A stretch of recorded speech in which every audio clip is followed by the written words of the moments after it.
Now I request Professor Shailesh Nair, Chairman Baroda Center IIE Gujarat Chapter and Principal College of Architecture SVIT Vasad to address the gathering.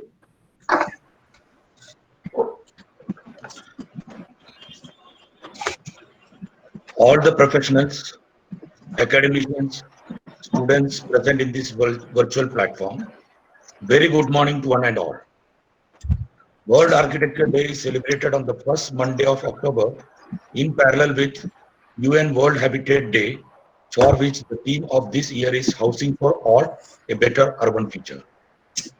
In far too many of the world cities, people can't follow safe practices simply because they lack clean water and air, and even space itself. Urban policies must ensure adequate services, shelter, and recreational spaces for citizens. Urban planning, design, and architecture are critical to a better urban future for all. By choosing a different theme this year, each year, this World Architecture Day seeks to draw attention of all stakeholders, students, academicians, professionals, as well as the public, to the problem concerning to the cities and habitat. We all have gathered today to celebrate the World Architecture Day as an architect's commitment to our societies, our ecosystems, and our cities. To mark this occasion, Indian Institute of Architects Baroda Center have teamed up with College of Architecture SVIT Vasad and APIED-Arvindbhai to pick a series of talks and capture the major challenges and trends that are shaping the built environment around us. Also, this discourse, which all of us will be witnessing today, shall reconfigure the role of academics and practice to remind the collective responsibility for the future of human habitat. In this condition, where social media has become the modern agora of societies, we are reevaluating the base of our societies, economies, and built environment to become more relevant and more desirable than ever. Just as it is reshaping social customs and spaces all over the world, the global pandemic is revealing once again how crises affect the poorest and most vulnerable population disproportionately. Today, as the world paves the way for a new future, our platform for interaction has also reformed from physical to digital. We seek for a level of association where architects, academicians, and students would arrive on a correlative platform. IIA Baroda has been organizing many events, joining hands with academic institutes of Vadodara, which would encourage higher level of participation and involvement by professionals, academicians, and students, which will promote cross-level dialogues. Professional world has always been on a very different ride. Being a student, you always explore the possible, impossible to which academicians foster their interest, and then it adds to their zeal as they enter into the professional world. Our aim is to blend the both. Today, as we celebrate this day, we take a step closer in aiming a better place for humanity. Small actions can collectively make a big difference of architects, a significant change. As on a very special day, Indian Institute of Architects Baroda Center, along with SVIT and APID, welcome you all to this webinar. There are always ups and downs for a new start, but as Plato said, the beginning is the most important part of the work. Everything will then follow. Now I shall open this platform to our speaker and enlighten the students with their insights. It is a great honor for us to present you to one of the greatest architects working with Mother Nature, landscape architect Aniket Bhagwat. Welcome you, sir. Thank you, sir, for your inspiring words. Now I request Professor Taha Padrawala to give a brief introduction of Aniket, sir. Thank you, Devanshi. Today, when we are adapting to new realities, it also draws an insight that our take on the built environment is now different. To calibrate these thoughts and enthusiasm to our student, we have with us Professor Aniket Bhagwat. He studied architecture from SEPT University, Ahmedabad, further pursued his master's in landscape architecture from School of Planning and Architecture, New Delhi. He is a third generation landscape architect practicing in Ahmedabad with MS Prabhakar B. Bhagwat, a firm started by his father in 1973. Parallelly, LEAF is a research arm of PBB, which focuses on impact projects, environmental sustainability, plant materials, and outreach programs in order to strengthen its commitment and approach to the design processes. Today, on World Architecture Day, we will envisage Indian landscape and architecture through the lenses of Aniket Sir's practice, a compassion for plants, and his role as a teacher. All his projects are different and unique in processes, but my favorite project is the basalt quarry project in Timba, which is now a dense forest. With this note, on behalf of IAA Baroda Center, association with APID, Vidyanagar, College of Architecture, SVIT Vasad, would like to welcome Aniket Bhagwat sir to share his views. The platform is yours, sir.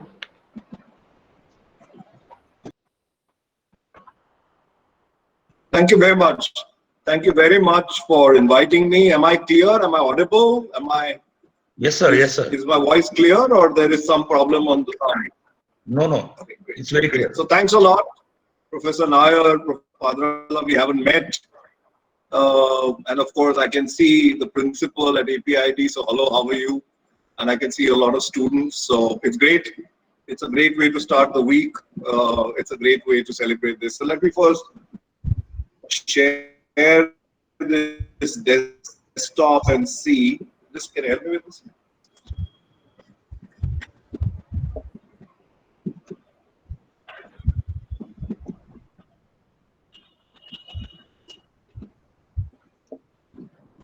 Wait, let's just a second. Cancel? Just a minute. No, but I have to share this. Just give me a second. Sure, sir. Sure.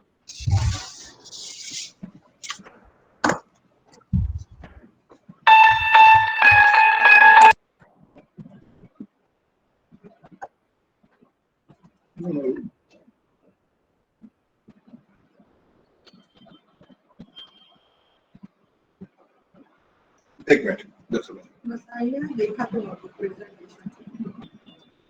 Can you see the screen?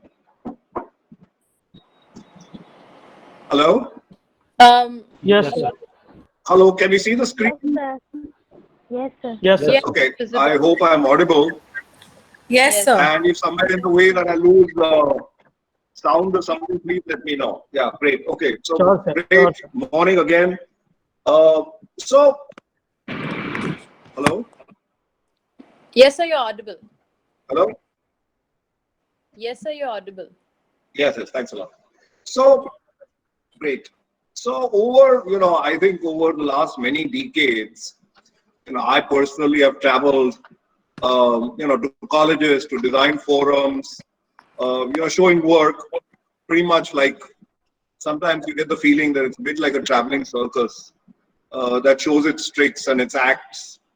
And that one that comes to your town and pitches a tent and entertains people for a few moments with dazzling displays and funny acts, and then packs up and goes to another city, and then another, and then another. Today, of course, this is not possible. The circus can't travel, we can't travel. We are today in a time when the mind can travel, but the body cannot. A time when we can travel in time, in the ether of the mind, but not in the physical world. So this time actually brings a certain slowness. And the hands of the clock seem to inch achingly. I mean, you sit around on some days dying to do something different, to step out, to see places. And yet at other moments, everything is a blur and the mind darts from thought to thought and it's filled with dizzying possibilities. It's time like this that I found time to pause, to reflect, to shed some burden, and by doing so, shed some light. Today's World Architecture Day, and as was talked about, the theme for World Architecture Day is housing.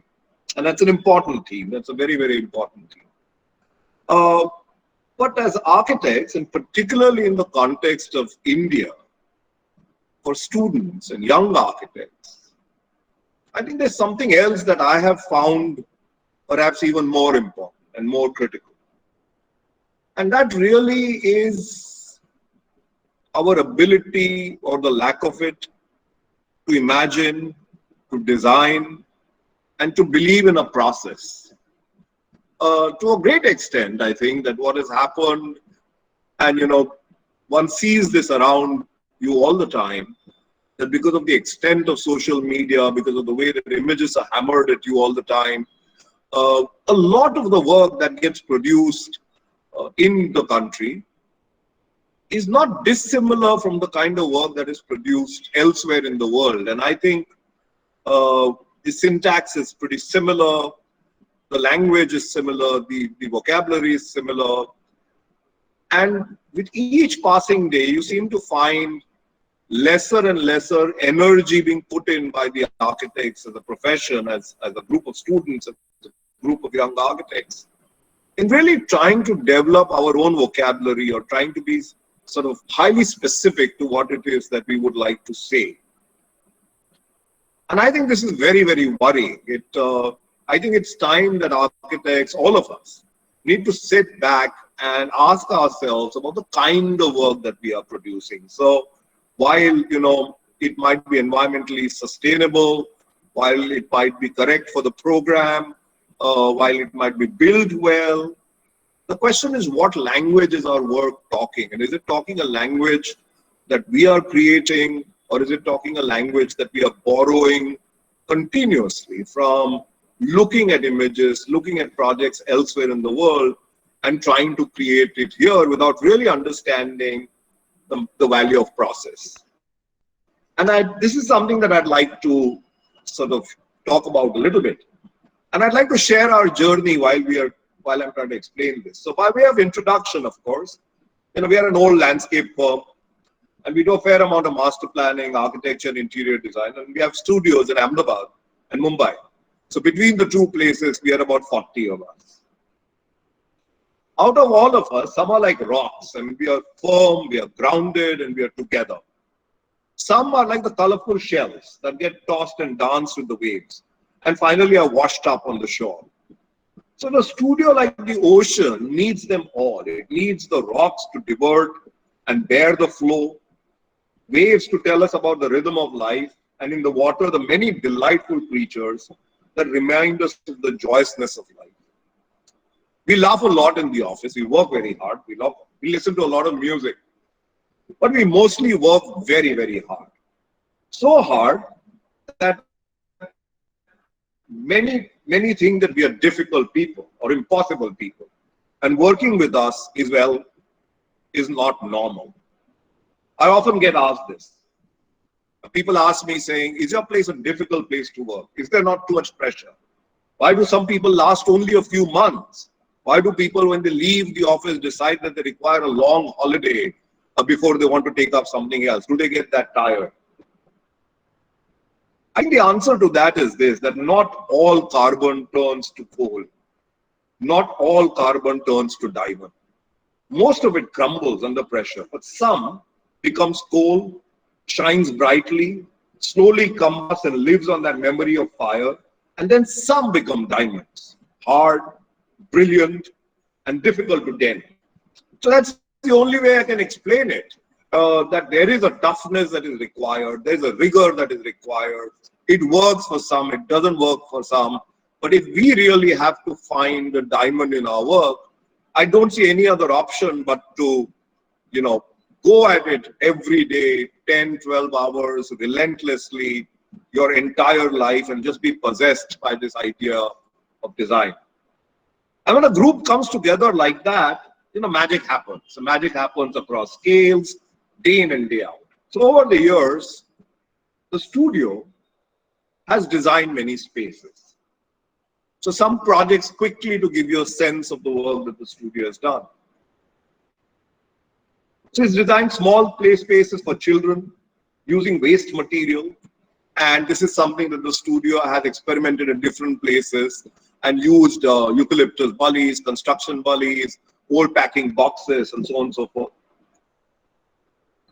So these sort of spaces. or designed a park like this one in Mumbai that tells the story of the textile mills or the history of the textile mill. This park is built in Lower Parel, and the area of Lower Parel is where the old textile mills used to be. And it's almost as if a new Bombay is coming up on the grave of the textile history of Bombay. And this park pays tribute to many things that Bombay seems to have forgotten. It pays tribute to its textile mill history, or in another part of the park, it almost creates a large plaza that is like a dockyard where containers are seen from the top. And it sort of reminds Bombay of its maritime history. So the curve at the back sort of responds to the Marine Drive curve with the way that planting happened in Marine Drive in the beginning. The plaza sort of connects you to its maritime history. And these islands that you see in the front, they really talk about the 7 islands that were put together to make the city of Bombay. So this park tries to connect Bombay with its ecological, its cultural, and its historical sort of antecedents, parts that cities tend to forget. Slowly cities move on and they forget where they come from. And this park tries to tell this. Or a building like this that is built in Delhi, and it's a rebel against urbanity. So it's a building that turns itself away from the urbanity that Gurgaon is and literally refuses to look at what Gurgaon is. So the building is wrapped up in cotton steel, and it's only got thin gills, almost like the gills of the fish, that can breathe in air, can bring in a little bit of light, but the building kind of refuses to look out. And inside the building, there's a courtyard that celebrates life by doing these beautiful brick walls that are hand-cast bricks, and the brick walls bend and they sway, and all the bricks are specially cast almost like there's a stitch, like a fabric stitch that begins to happen in the building. Or simple things like this, where there were 2 mango trees and we decided to scoop the earth and build a small hut under the 2 mango trees so as to save the mango trees, but at the same time celebrate the presence of these 2 mango trees. Or at a much different scale, we build cities. So this is a city that we are building in Bombay. It's a city which will have the population of Baroda over time. It's a city built over 6,000 acres, out of which the first 1,000 acres are kind of complete. And in this, we do everything from building the roads of the city and really the pedestrian crossings, the street signage, the pedestrian environment, the traffic lines, to the street furniture, which is bus stands, to public parks of the city. This is a wetland park next to a large lake that we are building, and in that city, of course, we look at everything from the way that bus stands happen, the public parks of the city, and this is the Khoni Wetland Park. So there are several lakh people now living in this city. Or this is a sports park that sits between a sports arena and another part of the city.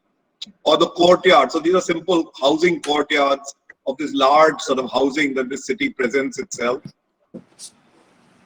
The other thing, and this is in Baroda, of course, the other thing that we also do, or we build these sort of homes that sit on the edge of wilderness.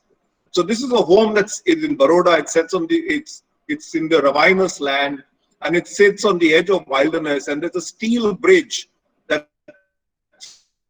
through experiments with different ideas of nature, of wild nature and tame nature. So on one side is a tame nature, but on the other side of the bridge is a wild sort of nature. And the bridge pierces the house and comes out through the house and descends back into agriculture.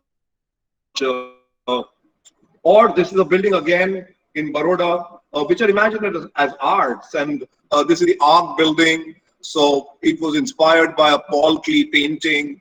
And it's got on the facade of the building this beautiful work done by a banyan tree on the exposed concrete face of the building. And the central atrium is this tribute to Paul Klee and his painting of uncomposed objects in space that really are suspended objects, as if there is tension, but there is great calmness in that tension. And of course, the basements, which are the parking basements, are surreal spaces. So while they're used for parking, they're also used for exhibitions, they're used for music concerts, they're used for many talks, and so on and so forth. Or landscapes like this that resemble land art. This entire landscape is on a 3-level podium parking. And at the lower area is the working space on the top. On the left-hand side is the residential sort of space. And this is all built on slabs, but it's almost like land art. It is almost designed, almost like a painting. There's a graphic quality to these sort of landscapes. Or of course, you know, the example that Professor Padrawala mentioned, which is devastated lands like this. This is timber, which my father worked on, at a large devastated land like this, which after tapping the water and working with the soil for about 7-8 years, changed itself into a forest of this kind.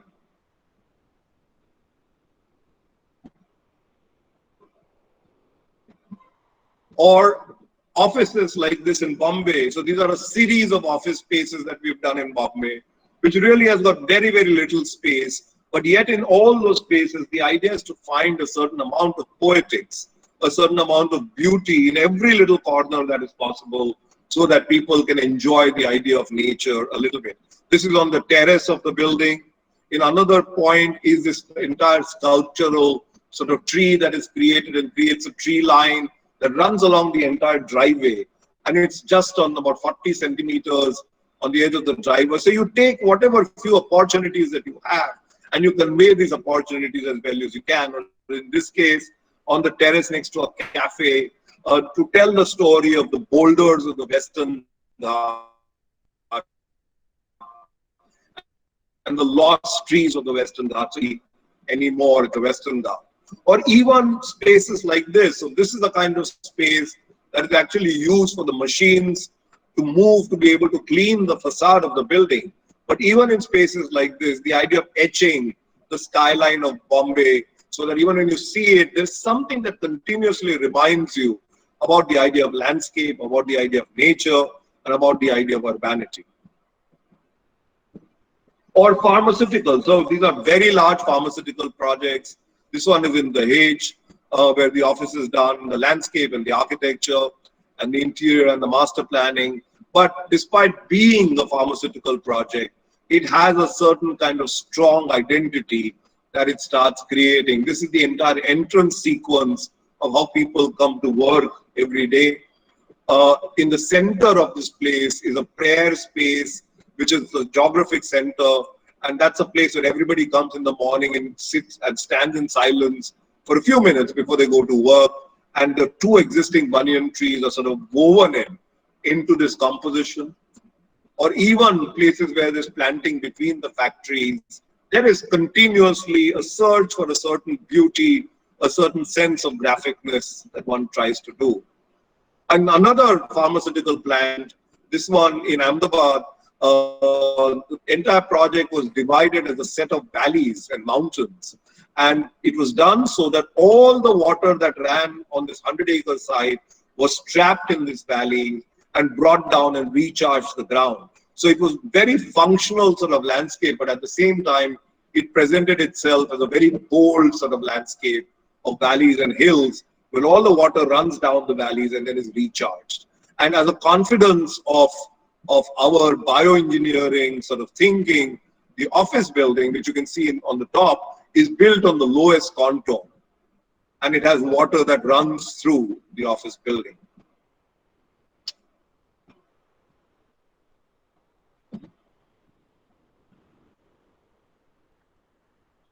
And then again, to go back to Ark, and it could be the interiors of the Ark. And the interiors of the Ark really referred back, for example, to the idea of Noah's Ark and all that is precious, and sort of started creating a story beginning from the Noah's Ark.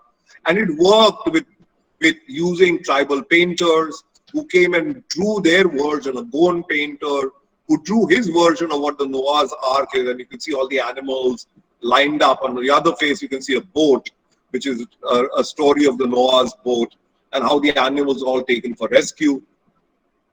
But the entire space presents itself almost like an art gallery within which people sort of sit and work.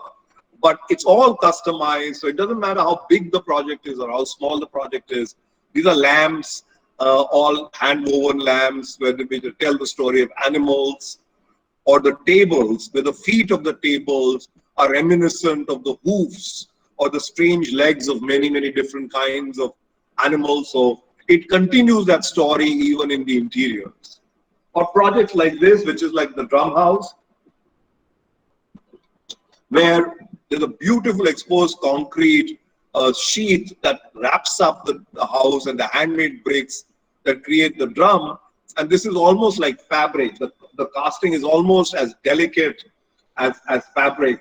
And it's beyond that you go inside and you find this hand-done drum with bricks. As you can see, as you go higher, the bricks become thinner. At the bottom, the bricks are a little sort of thicker.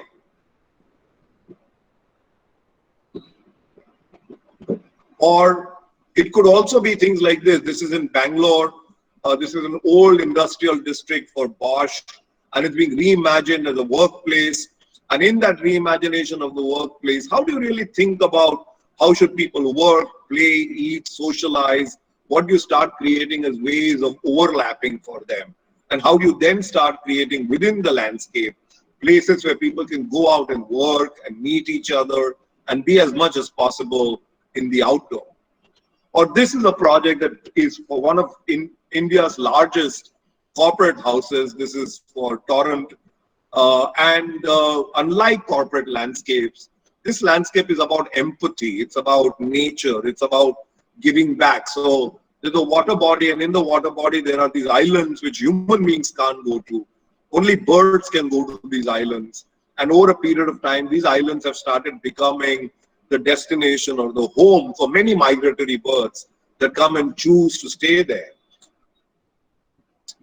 Or in another part of the project, on the right-hand side is almost a museum of lost trees. Or in some projects, we actually grow food, which is used in the kitchen, in the project. Or on the podium, which is very thin, we almost start creating a sort of grassland that gets created. So the project really talks about many values. It talks about creating grasslands, wild landscapes. It creates a museum of lost trees. It talks about growing food. It talks about creating a landscape really for biodiversity and not for human beings. And this is a corporate landscape. And I think it also starts telling us about how we should start looking at the way that we look at values of living, values of habitation. What kind of values as designers should we be able to sort of present to the world when we start designing things? What is the kind of conversation that we should engage the world in? Or this, of course, is a small project that we did where we worked with the children in a school in Delhi and sort of developed the landscape along with the children through a series of workshops. And they created that scarecrow, or even the gate was a very playful sort of gate. And really, in this case, the only area available was the margin of the building site. So really a 4 meter, 5 meter strip that ran along the length of the building. The point really is that nothing is too small to be able to write a small haiku. Nothing is too small to write a small poetry. Every opportunity is something that you can take and seize and do something quite beautiful with that possibility of that opportunity. So the walls are sort of these blackboard walls that children paint, the wild grasses. Or here is another school that we built in Ahmedabad, where we built this school out of compressed earth and cast earth. So the building is built essentially with sustainable sort of materials, and it's imagined as a small village. It's imagined as a small village where many children sort of come together and stay, and then individual homes, sometimes connected with bridges, but all done in extremely humble and simple sort of materials. Or something as playful as something like this, where in the middle of a housing development, we built this giant dinosaurus, which really is a great fun thing for children to come and play.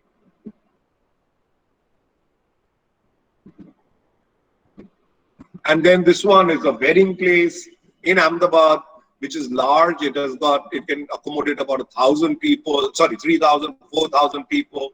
And for the lighting of that wedding place, we earlier had the whole lighting done up as a set of moons, and then we changed it about 5 years back. And now the entire lighting of this football-sized wedding venue is done as stars and sort of bright clouds, and it changes, and the lighting changes. So earlier it started with something like this, which were moons on a truss, but in the night, all you really saw were just the moons. And then after about 10, 12 years, we changed that lighting to make it the lighting of clouds and stars. So that sometimes it's only the clouds that sort of light up in the sky, and sometimes it's the stars. Or projects like this, where in an old fort in Rajasthan, we sort of built very, very complex mental scapes, so mental stories, and told stories about royalty, told stories of how women are treated in feudal lands, or reimagined things like this, which is the Kamal Court, and reimagine the lotus as a more contemporary sort of expression of the idea of the flower. Or at some other parts of the project, use the old four-square garden principles of gravity-fed irrigation to create this place to grow sort of vegetables. Or work with, on the other hand, with extremely large projects. This is 6,000 acres in the middle of Western Ghats, and really did one of the most complex environmental submissions in the country that really tried to demonstrate that development and nature are not always antithetical.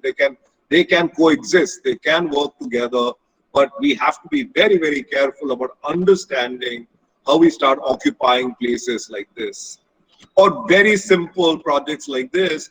This one is really a drain in the center, and on the right-hand side is a factory entrance, on the left-hand side was a new office, and the only scope that we had was the width of the drain. And even on the width of the drain, to really do this sort of sculptural installation that separates the two worlds and yet allows some kind of connection. This is something that one of your alumni has worked with. I don't know whether she's teaching now, but this is something that was part of the fellowship of LEAF. And so we have an organization called LEAF, which really focuses on research and communication and publication. It gives out fellowships every year. So last year, or the year before, fellowship went to, on the left-hand side, to Dhara and Parita from your college. On the right-hand side, the fellowship had gone to Rushika. So Dhara, Nishant, and Parita, and Rushika on the right. And what they worked on, what Outgrow worked on, is just trying to find out ways in which wild planting or wild plants can start becoming part of our garden. And they took a little place near Anand and worked on that place for a year, just experimenting with various wild plants, wild seeds, and see how they grew, see how they started mixing up. And now we slowly are beginning to find ways in which wild planting or natural planting can start becoming part of our habitable spaces. Or in this case, Rushika's work that really talked about wilderness. So while we talk about wilderness from an ecological perspective, we very rarely talk about wilderness from a spatial or an emotive perspective. How does one design wilderness? How does one encourage wilderness in one's project? And this book and this research really helps classifying this quite wonderfully, and these books are now out. So the office spends a lot of time investing in this sort of work. Where does it come from? It comes from, I think, a fundamental belief that being a professional is not only about doing projects. Being a professional really is about finding every possible way that is available to you to explore and to expand your understanding of the profession. This is something that we are now working on, and we are working on a plant app, which is really for designers, which will help designers make choices of planting plants or plant material based on morphological characteristics. And it's an app that we've developed, which hopefully we want to crowdsource it so that it's available for plant material across the entire country. What I'm now going to spend a little time then is to tell you how does all this happen. I mean, quite so often people turn around and say, so sometimes people don't understand the effort that goes behind creating projects like this. They think it comes easy, or you think sometimes people think that you're lucky. You're lucky that your projects turn out well, or you're lucky that clients are good to you, or people think that actually we are very good at designing. But the fact of the matter is that we are like everybody else. We are ordinary, or we are good, like everybody else is ordinary and everybody else is good. But what we do is tremendous amount of effort that we put in when we start developing an idea, and we don't rest till we've really developed it as much as we can. So a recent project, so a year back we were invited to do a project which we were very excited about. It's a large land next to a scrub land, and we were asked to imagine this place as a weekend place for a family. So we started working on it, and now the project has gone into execution. But we enjoyed the design process so much that we decided to compile it as a design handbook. And now this book is also available. And why is this book done? Well, we truly believe that the idea of process, the simple idea of process, is something that we seem to have forgotten now as architects. We are in a hurry. Our ideas of process are short-circuited. We don't invest enough time in wandering in the mind. We want to reach somewhere very quickly. So I think this book is good for us in the office because it's a good reminder for us and we can refer to it on and on. But it's also for students of architecture and folks like you, folks like me, people in the office, people who can learn every day about what does architecture really stand for, what is this whole idea of process and design. And in making this compendium, we wrote something right at the beginning and we said, why process? And I'd like you to take a minute to read this. And I will read it along with you. So I said, why process? So all designs have processes, we know that. What differs is their aspiration. At the very minimum, and this is important, at the very minimum, a process takes on as its parameters the task of responding to simple ideas of usable space or cost or constructability or addressing local laws. Or it can add to it layers of the user's literal and then perhaps spiritual aspirations. But to me, this is the minimum. I mean, this is the minimum that one has to achieve. This is like telling a structural engineer that, your objective has to be that the building has to stand. So that's the minimum. But the processes that matter and are engaging take all this as bare minimum. Then they add and hence examine ideas of life and culture.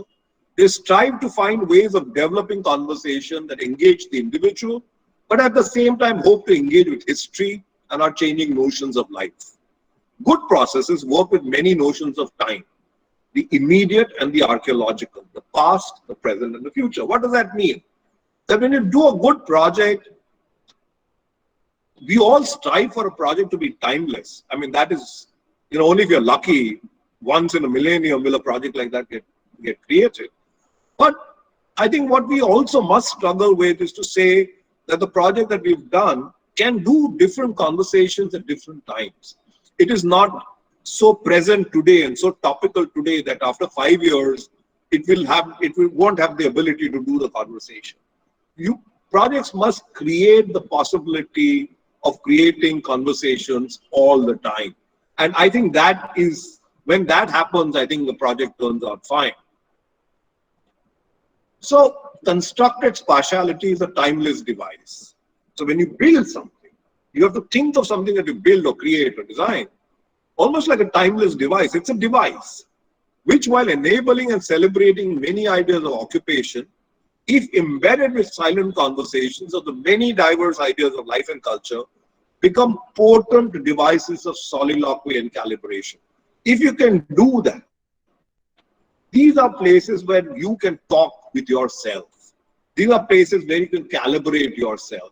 Good spaces allow you to do that. They allow you to have conversations with yourself. And that is what I think we should all strive for. And the other thing that we wrote is also about process. So why process, but about process.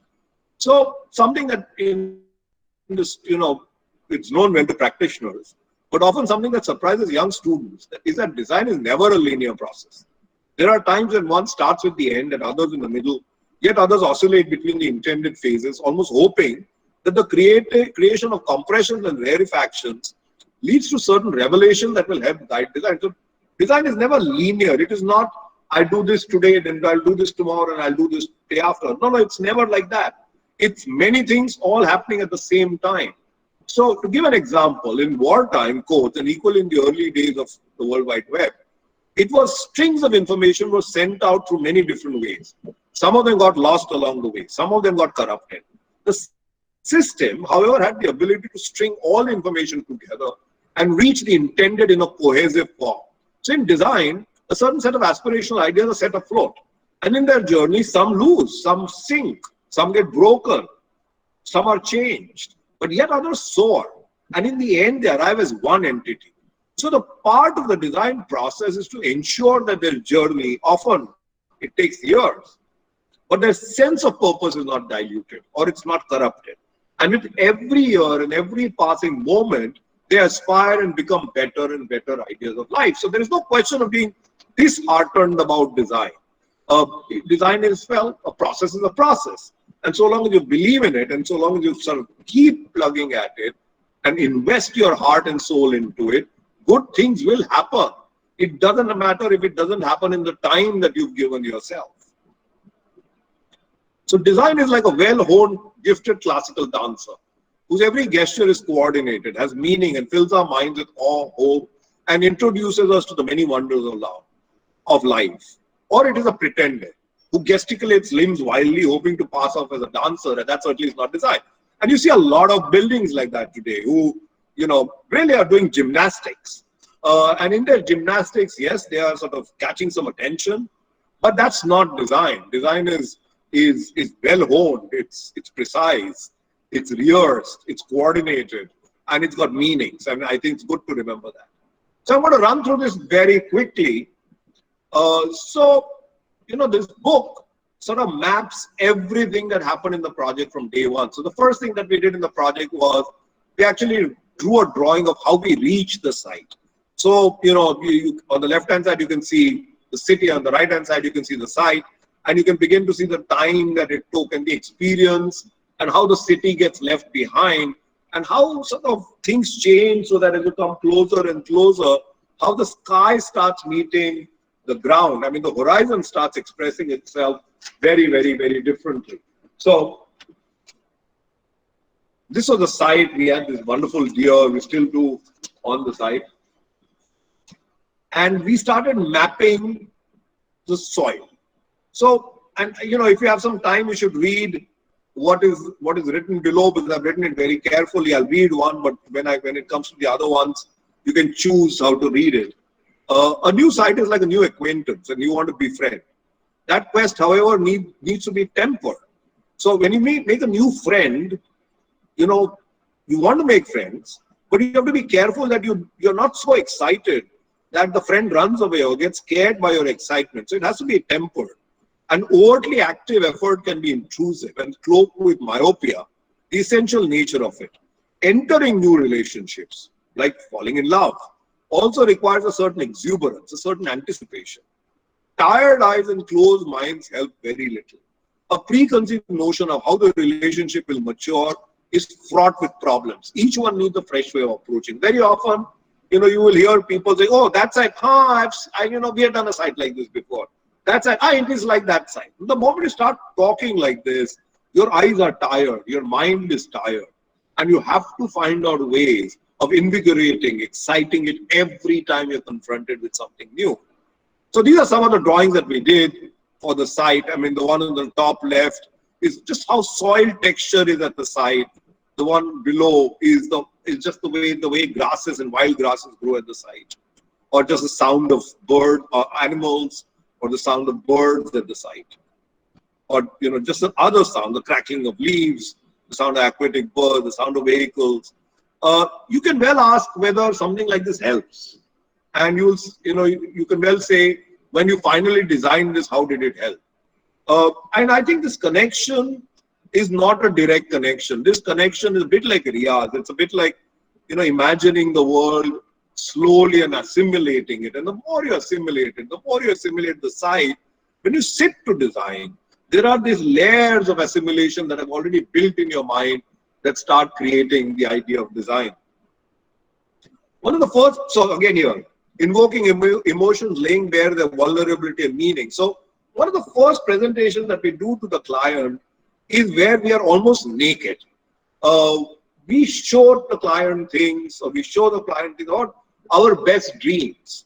And sometimes, of course, there is the fear that somebody will turn around and say, but that's not what we wanted, or are you okay? But to being naked, to display unabashedly, it invites comment. It invites either a wholehearted acceptance or equally a rejection. But through that, it starts becoming a sort of sieve through which you can begin to understand how we should all work together on the project. So one of the first presentations we did on this project were really paintings like this, and we said, what if this place was a place like this, where you could sit next to water, or you could walk through fields, or you could sit at a higher place and look at the night sky, or birds returning home. And then, of course, after those discussions, we sort of, typically in the office, when something exciting happens, 5, 6, 7 people start working on it simultaneously. So these are a whole bunch of trainees who are working in the office at that point of time. And they were all beginning to imagine the site plan, or the way of siting, or what is the idea of water, how does one move, where do you build, what are the open spaces, and so on and so forth. So many, many, many, many sort of options. And similarly, many, many thinkings of, without even knowing what kind of buildings we were going to design, but to say, what kind of architecture are we looking at? How should it occupy the sky? How should it look at the idea of a court? And we start making these sort of drawings and these imaginations. And then finally, we sort of put together one presentation, which really was, the site and a built in the middle, a large pond, agriculture, ways to move, some of the other sort of structures at the side. And we presented this to the client. And the client, of course, thought that, yes, we had worked a lot, but didn't want something like this, didn't want something built as one central object in the project, but wanted a very sort of light built footprint and wanted it distributed at many places across the site. So then we go back and we start organizing the site. And while you're doing that, you have to realize that when you organize sites, it's like relationships of many threads. So relations are like a tenuous web of threads. Some are strong, some are fragile, and some are waiting to be expansive, and yet abstract mapping of possibilities allows their meanings to be examined. So when you organize sites, it's continuously you're balancing many, many things when you're beginning to do it. And slowly a site plan sort of begins to emerge. And then simultaneously, we started drawing different ideas of the villa. So earlier they were meant to be 4 villas. And we did models, we did sketches, we drew it up a little better, we did more sketches, we did similarly something for the other villa. And for each one of them, we were determined that when we designed it, it should not look as if it was coming out of one architectural office. It had to all have exuberance, a certain sense of spartiality, but a certain sense of freshness. Not as if one language was decided and then that language was repeated across the project. So another sort of villa, this one a little different about how it responds to the water, how it sort of gets garden courts next to the bedroom. We started doing some sketches for it. And another villa, again, models for it, sketches for it, and another villa. So this went on, and after we did this sort of presentation, we also started imagining that we wanted to build a public pavilion. So we did a lot of work on the public pavilion, imagined its construction, this is some of the early models. Then it became a very simple sort of architecture. And then a model started arriving at the site. So you can begin to see the center, which really is the lake, the 4 villas, and the public pavilion somewhere along the side. At that point of time, I think the client realized that there was just too much building. And we decided to eliminate 2 of the villas and add an additional bedroom. So it finally became a project with 2 villas and the public pavilion. So we went back to sort of making the site plan as many sketches as you can begin to see, and went back to designing the villas. And we took 2 of the villas that we liked the most and started drawing its architecture and imagining very earlier on its surface modulation and its articulation and some ideas of materiality, started doing volumetric models and started drawing up plans and doing detailed models. And similarly, this became 1 villa. There was a courtyard garden in the center. It looked at the water on the other side. And we drew the other villa. And the other villa really worked with the idea of thickness and thinness of walls. And we sort of started, we wanted it to feel almost sculpted, almost as if it was done with clay. And so started imagining it. And as you can see on the left, some early sketches started imagining that character. We also started imagining its sort of colors and how it would present itself in the sky. And then drew the walls a little more carefully each day and started building the models for it. And slowly that plan as a fragment of walls that are thick and thin and sculpted and carved started imagining and started coming through. And finally sort of the models started getting done. And then we had to sort of go back to the public pavilion. We had designed it.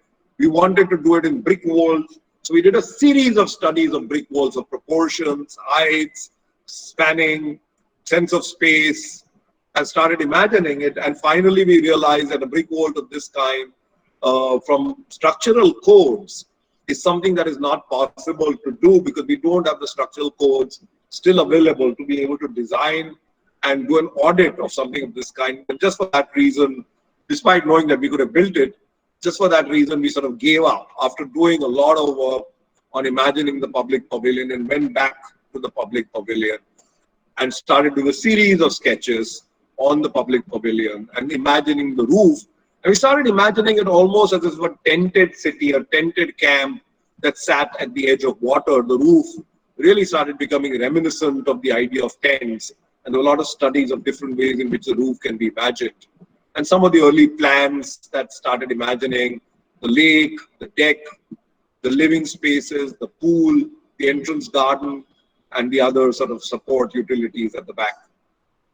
We started doing models in the office and kept on studying the way the roof would present itself from inside and from the external. Or what kind of hole would it puncture in the roof and how would that hole be read? Would it be read as a fabric? Would it be read as almost a vortex? So what are the different ways in which it would be read? Then other parts started getting designed. So there was a theater, an amphitheater that we were building, and models started getting done for the amphitheater with its support spaces. We decided that all areas, and there were 4 of them, would actually get designed almost like small hamlets, as small sort of clusters in the village and not like conventional staff areas. So the design for that, for all of them started happening separately. A temple, this family only puts oil on a rock every day, and that's the extent of the way that they pray. And how do you take a simple act like that and still sort of make it special? So we decided to build a temple which was wrapped up with a hedge. So this box was a hedge box, and we build something in brick in which that rock was put. But again, the idea of the light vortex, the idea of proportions, the idea of the way the shadows would start getting cast for different diameters at different times of the day. And slowly the temple and its sort of architecture started emerging. We started doing models for it. We started drawing up the entrances. So really every part of the project, I mean, there were decks, there were bridges, everything got drawn as 4 or 5 variations, tested, tried, models were made. This is for the bridge and models for the bridge. And then finally the master plan models started appearing. The public spaces occurred here, one of the villa here, another villa there, the staff areas sort of here, the amphitheater that looked at the water somewhere here, the cropland, the farms were here, the orchards were all around, and the lake sort of went, the wetland went, and sort of held all the spaces, and you entered from here, you sort of turned around. And then along with that, we started working with the idea of landscape. So we said, what kind of landscape? So we started drawing things about the story of light and shade, or the story of the color, or the story of just different gardens and the mood that they would have, or the story of the orchards.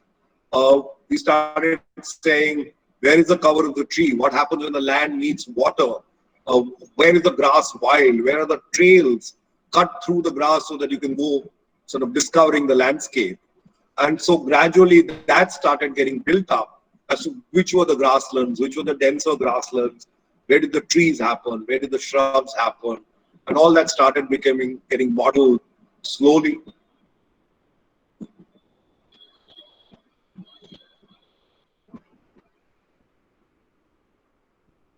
And then finally, sort of the master plan appeared, and as you can see here, that's the public pavilion, that's one of the villas, that's the other villa, the amphitheater, the water that looks, the planting that is kind of wild, the fields that are here, there's a play space, there's a succulent and a cacti garden, and there's a place for an outdoor sort of environmental sculpture that you see when you start coming in. So it really, I mean, when you start looking at the build program, it's not such a big build program. There are two small villas, which are 7, 8, 9,000 square feet. There's a public pavilion, which is 10, 12,000 square feet. And of course, there's a large landscape, which is about 20 acres. But it took us a little over a year to be able to finally be convinced that this is what we wanted to build and this is how we wanted to start executing. The project just started getting executed in last November. Of course, it slowed down because of COVID. It's picked up pace again. But we've been designing for a year, a little over a year. By the time in November, close to about 27 or 30 different people had worked on it and bits and pieces. So there's no reason to believe that, these things are the creation of one mind or two architects. It's a collaborative creation where many people start helping. And that's how this place will begin to sort of look at. So the driveway that will lead on the right-hand side, you can see a silhouette of that bridge. The amphitheater that sits at the edge of the water. The temple that you can see in the left with the hedge court and the bridge that leads it around. The court of the temple.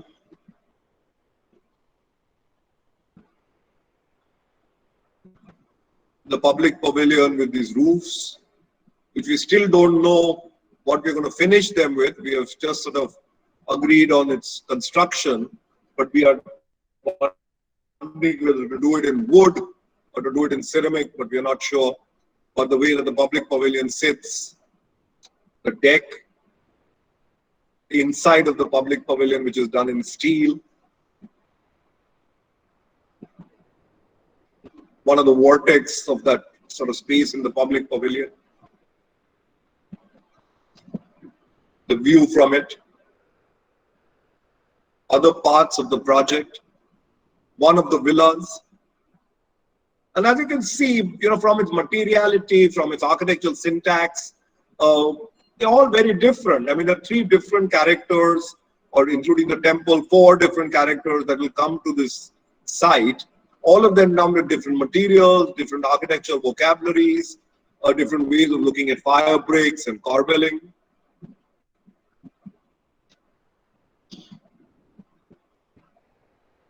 And sits at the edge of water. And this is the other villa, the one which I talked about, the thick walls.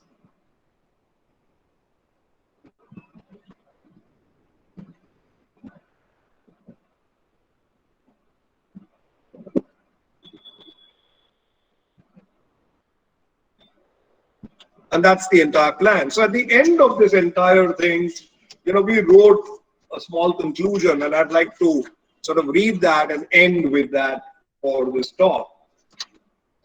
So, I said the purpose of the process is no different than Ibn Battuta, that insatiable traveler, who said traveling, it leaves you speechless, then turns you into a storyteller. So it really is this. It is to find meanings. Examine carefully the constructs that shape us. Imagine different ways to allow readings of life. And in that journey, leave stories embedded in the works that will speak differently to different people long after the designers and the users of the space have ceased to be.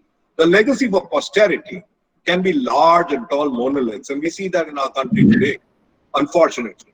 But perhaps more meaningfully, can be tales embedded in spaces that speak insistently to those who wish to hear and draw those who seem distant. So this book is now out, so why does it matter? So what may come across from this explanation of a partial process of a project is perhaps compelling passion, a deep desire to start conversations with time and forces that we cannot map or fathom.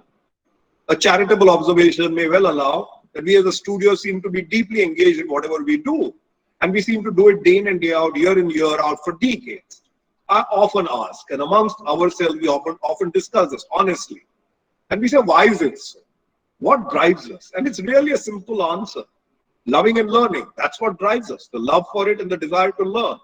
A love for our desire, for our discipline, and the desire to learn each day. The rest is really a byproduct. The projects we do, happy clients, sometimes some accolades, sometimes some fame, the money we earn, it's just a byproduct of two emotions, love and learning. Sometimes people say that they are in the profession because they want to change the world, or they want to sort of do something for the public, or save the environment, or to them we say that is a byproduct. If you don't love your discipline, you won't be able to do anything. In fact, you won't be able to do anything at all. So love and a hunger to learn each moment is a base qualification. If you don't have it, you need to find it. If you can't find it, you must try harder. And despite your best effort, if you can't, then you must change the profession, because this profession is about love. It's about love for what we do and the desire to learn every day.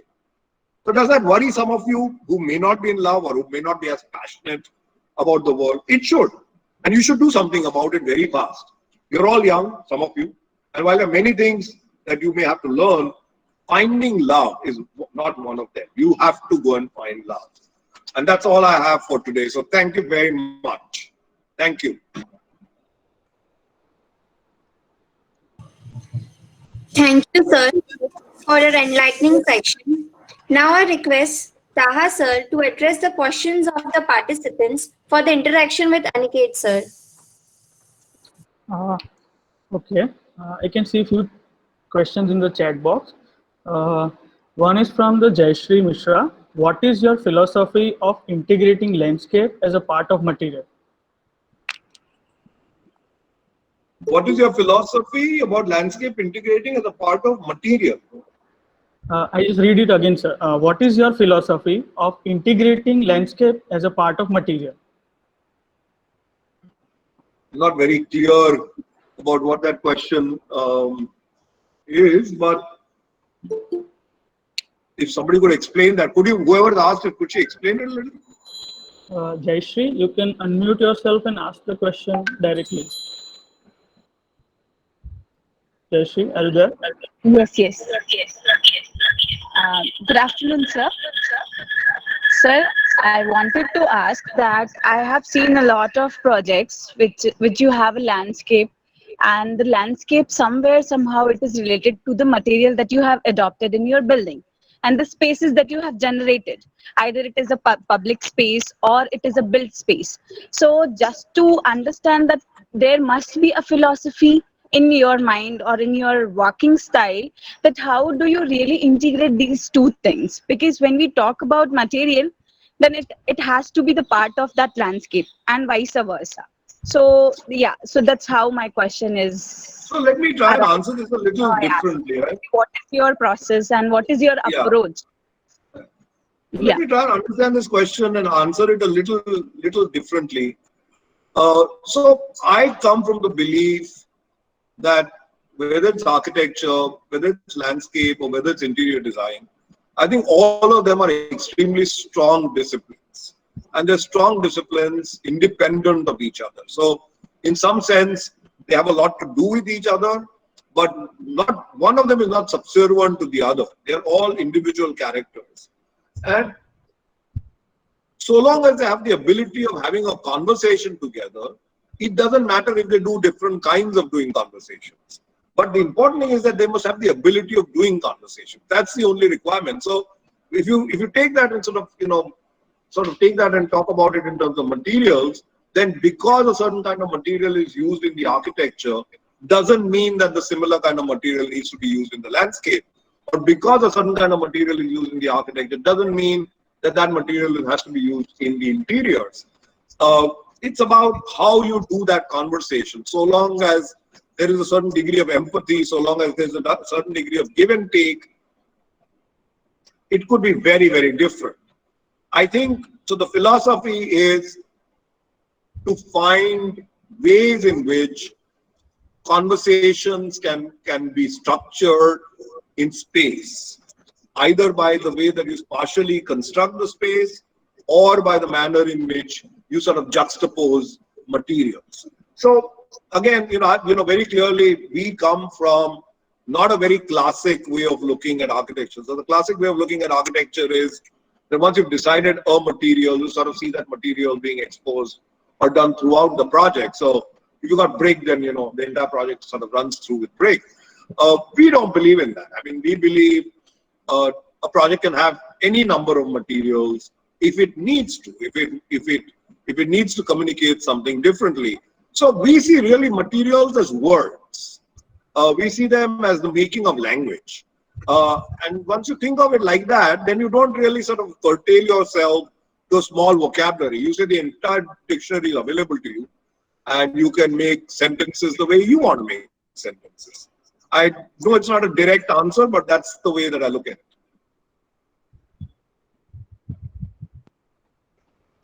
Yeah, thank you, sir. Thank you so much, sir. There is another question by Pallavi Mahida ma'am. What are your views on large garbage dump yards in urban centers? How do you wish to deal with them in form, land regeneration and landscape point of view? No, so I think, Pallavi, I think it's quite clear. I mean, cities cannot have large garbage dumps. I mean, there is no two ways about it. I mean, it's unfortunate if we do, right? Garbage dump management or landfill management is an adequately sort of developed science anywhere in the world. Unfortunately, here we still seem to think that we can make mountains of garbage and then scratch our head and wonder what to do. But that's not right. I mean, anywhere in the world, you will line it first. You will make sure that the chemicals don't seep in the ground. You will create layers on a regular basis so that the methane gases are allowed to be released. You will plant on a regular basis. You make sure that when they leach in a certain manner, and you will convert what you can into electricity or into manure. So I don't think that garbage dumps have any place in our lives. The moment they reach a certain point, one needs to have a plan to convert them into a landfill site, whether it's a forest, whether it's, whatever, is depending on the compaction, depending on the methane gases, depending on how it is done. There are examples in the country. So, I mean, there are a few examples in the country, not too many. The one in Bombay is a garbage dump and is now converted into quite a nice quite a nice park. But in general, I think we are not scientific. I think we are careless.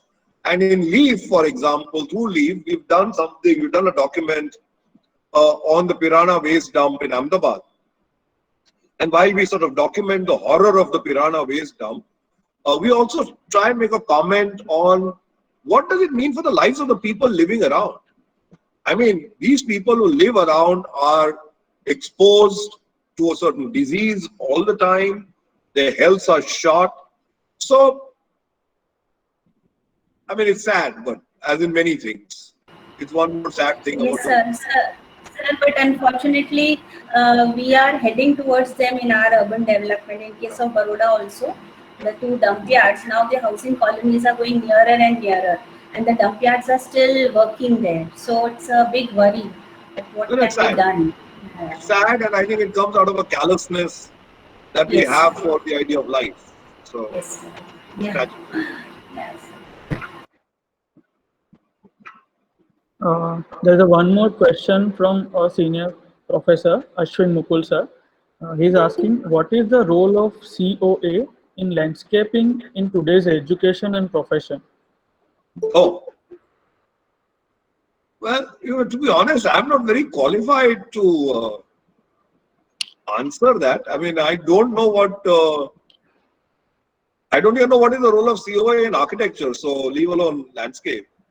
The way the way all these bodies are run, it's tragic as a professional body. So, and it's really tragic. The way professional bodies are run in our country, it's a joke.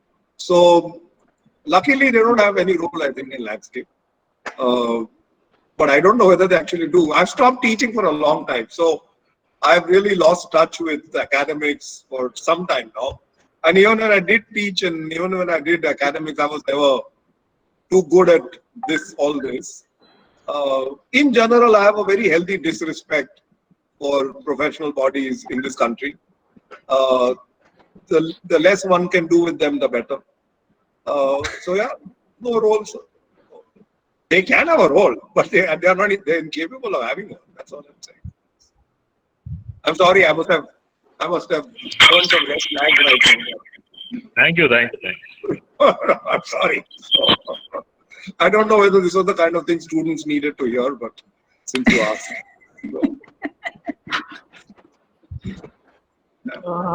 Okay, let's move ahead. There is another question from a student actually. When we tackle an administrative area, which is when we tackle an administrative area, which is which is housed inside a heritage fort precinct. What is the point we should follow to design an urban insert or maybe for the tourists? Hey, you're asking me a studio professor question. This question really should be directed to your studio professor. But I mean, I'm not going to answer that question. But listen, there are fantastic examples. I mean, you just need to look at Carlos Carpa's work. And there are many, but I still continue to believe that after so many years, Carlos Carpa's work is still extremely, extremely distinctive about the way how do you intervene in historic fabric. So I think there are lots of case studies now in the world to look and study from them. The only thing that I will say this is that I think the French and to a certain extent the Italians, they have a nice way of looking at history. I mean, they see history as something that's an ongoing conversation. So it's only the French who could put in a glass pyramid in Louvre. I mean, imagine us trying to do something like that, I don't know, in some religious historical site in India, the country would have been thrown up in flames. The very fact that you can engage with history as is an ongoing conversation is in a way in which you can keep it alive for yourself and you don't fossilize it. And I think very often in India, we tend to fossilize history. We tend to sort of move away from it and say you can't touch it. But of course you can touch it. The question is, can you touch it with respect? Can you touch it with love? Can you give it a new life? And I think from an academic standpoint, everything is open for you. I mean, if tomorrow somebody asked you to redesign the inner spaces of the Taj Mahal into something, I don't think it's blasphemy. It is something that as academicians we must experiment with all the time. I mean, in reality, sure, the Taj Mahal should be left alone. But from an academic standpoint, we must learn to engage our. So there's a wonderful, I mean, I'm taking up too much time. But there's an exhibition that we had done, which is called Tracing Narratives. It had come to Baroda also. And in that Tracing Narratives, we had started looking at a lot of the historical gardens in the country. So we looked at Nishad Bagh and, Aram Bagh and so on and so forth. And for all of them, I wrote an essay about why it means something to me today. So, I think unless we start talking about history in that sense, not because it's old. I mean, our grandfathers are old, but we don't love them because they're old. Right? We love them because of certain characteristics that they have, a certain space that they allow us, a certain memory that they build with us, a certain conversation. And I think buildings are the same, precincts are the same. I mean, unless you start developing your rapport, your conversation with them, or your meanings from them, you will never begin to enjoy history. So, otherwise, do whatever you want. I mean, the rest of it is fine. But yeah, that's the way I would look at it. there is so many appreciation from the students and the faculties. Thank So, you. Thanks. there's one question if you would like to answer. Sure. We have 4 or 5 questions, but I think we can take one only, and then we can move towards the vote of thanks. Uh, it's from the Janvi. Thank you, sir, for sharing your inspiring work. When architecture has been turning into capitalist good and design education tends to focus on the end product rather than the process. How should the profession and education move towards weaving all the subtle threads that make a holistic design? So you said two things in that. I mean, you've used a political term, right? You've used capitalist, like it's a bad thing. Uh, I think that there's enough debate that's gone around in the world, and when you start talking about economic or political systems, you start looking at communism or you start looking at socialism. I think the world has concluded that the capitalist ways of creating resources is the only one that has been sustained. Now, there are different kinds of capitalism. There's a naked sort of capitalism, and there's a socialist capitalism, and within capitalism, there are many, many, many sort of subdivisions. So, the European capitalism is a very gentle socialist capitalism. The American capitalism is a very naked money-making sort of capitalism. India is a confused capitalism. I mean, one doesn't know really what the hell we are up to. So, do we want to be capitalist? Do we want to be socialist? I think we really don't know. So we're completely confused here, right? But so one is a political term that you use, and I think you have to be careful when you use these political terms. And I'm telling you why you should be careful. So first of all, if you look at the history of architecture, everything that we study as history of architecture is the product of a monarchy or a product of capitalism. That's the architecture that we study, right? And there's nothing wrong in that.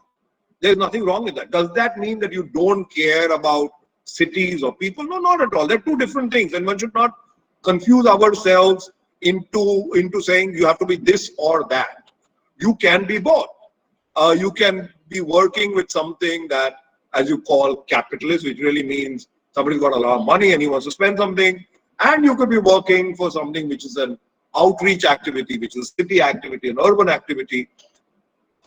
I don't think architects should make those choices. Architects should say, give me a project and I'll do it.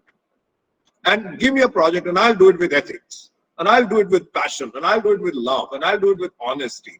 I'm not going to sit around saying I will only do this kind of project or that. If it interests me, I want to do it. So I think that is what I think we should all be, because I'll tell you why. Too much conversation of late is trapped around this architecture for the public good, architecture of environmental consciousness, architecture of sustainability. And I'm saying all architecture should be for public good. Even when you start making an office building like ARC, it should be for public good. I mean, sure, the people in Baroda, whoever owns it, they will enjoy it.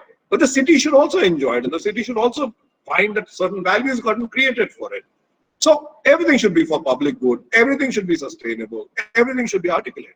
So remove all that and say, now what are we doing? And that, I think, requires skill. That requires very, very serious design skill. And very often, architects in this country are hiding behind these words when they don't have the skills for design. And I think we have to be careful about that. I can see that I've cheered some and angered some, but that's okay. Thank you, sir. Thank you so much, sir. I think this calls for a round of applause from every one of us. No. Thank you very much. Thank you very much. And yeah, thank you. Thank you. And after COVID, so we've just started, incidentally, a bunch of new projects in Baroda. And we started a very fascinating sort of project now, which is... sorry? Which one? No, sir, there was some glitch. Sound glitch. No. So, I mean, of course, we've done ARC and we've done Bridge House and we've done this house in the orchard. And we're just building one more house, which is like an exposed brick house. But we are now starting a rather beautiful project, which is next to the Uttarayan Art Village. And just the process of it and how we are beginning to map it, I think it's a lot of fun. So when this COVID gets over and we all get back to normal, one day I'd love to show your students the process on that project. It's fun. Sure, sir. Good. Thank you very much. Can I go, or is there something else? Yes, sir. There's a formal vote of thanks by Jyoti ma'am. Yes, ma'am. You can. Yeah. Thank you, Taha.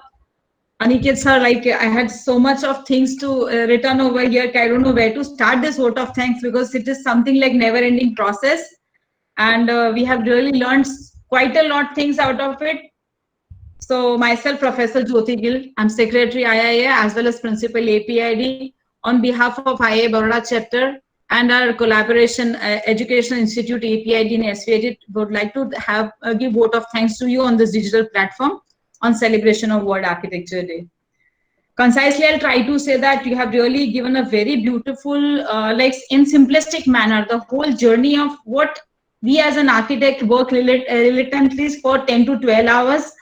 So students get a glimpse, they have to accept that it needs that much slogging, even professionally also, because they think this is what they work when they're academically and professionally world is different. So that was the beautiful expression. That project of yours where the building from outside with cotton steel and then inside how the courtyard celebrates light was an excellent journey, because imageability, what you have from outside and what you see from inside is what is a very good metaphor shown over here. As an architect, how we should really take an opportunity of storytelling through our project is the best thing we should really work on to. How landscaping and master planning has really helped us to go for ritualistic imaginability of the project, because the way you have shown those industrial projects, they never look like an industrial project, because the moment you talk about industrial project, there's a strong image which comes to our mind.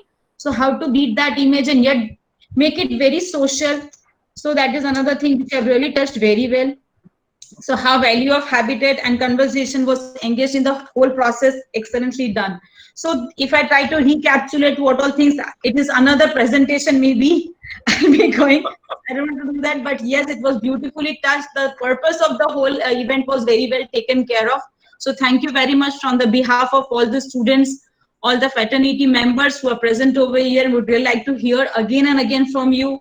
And best part, what you are doing at LEAF, you'd like our students to get associated with you, is what we are looking forward to. So that with some kind of collaboration we can do over there, so the students get exposure right at academic level, so they envisage things beyond what they are doing just theoretically, is what we will look forward to. Thank you very much on behalf of everyone, sir.